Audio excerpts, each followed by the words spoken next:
Good morning friends. నేను ఇన్స్టాగ్రామ్లో ఒక పోస్ట్ చదివాను. అందులో ఏముందంటే గవర్నమెంట్ జాబ్స్కి ప్రిపేర్ అయ్యే ఒక అమ్మాయి బుక్స్ కొనుక్కోవడానికి డబ్బులు లేక హైదరాబాద్లోని ఒక బస్ స్టాండ్లో డొనేషన్స్ గురించి తిరుగుతుంది.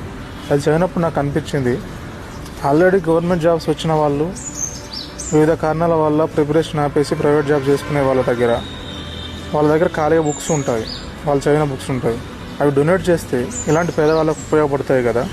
వీలైతే మీ దగ్గర ఖాళీగా ఉన్న బుక్స్ని మీ చుట్టుపక్కల ఉన్న పేదవాళ్ళకి డొనేట్ చేయండి.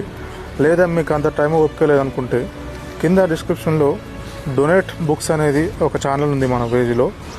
దాంట్లో జాయిన్ అయ్యి అందులో మీకు దగ్గర ఉన్న బుక్స్ ఇన్ఫర్మేషన్ అది పెడితే మీ దగ్గరలో ఉన్న సరౌండింగ్లో ఉన్న పేద విద్యార్థులకు చేరుకునేలా ప్రయత్నం చేస్తాను. లేదా నేను కలెక్ట్ చేసుకొని నాకు తెలిసిన వాళ్ళకైనా ఇవ్వడానికి ప్రయత్నం చేస్తాను. దీని ఒక క్యాంపెయిన్ లాగా ముందు తీసుకెళ్తే బాగుంటుందనే ఆలోచనతో దీన్ని చేస్తున్నాను. ఒకవేళ మీ అంతటా మీరు డొనేట్ చేసినట్లయితే దాన్ని సోషల్ మీడియాలో పోస్ట్ చేయండి. ఈ పోస్ట్ అనేది మీ చుట్టుపక్కల ఉన్న వాళ్ళకి ఇన్స్పిరేషన్గా మారుతుంది. ఇది ఒక క్యాంపెయిన్ లాగా ముందుకు వెళ్తుంది. కాబట్టి సోషల్ మీడియా ద్వారా పోస్ట్ చేయండి. Thank you.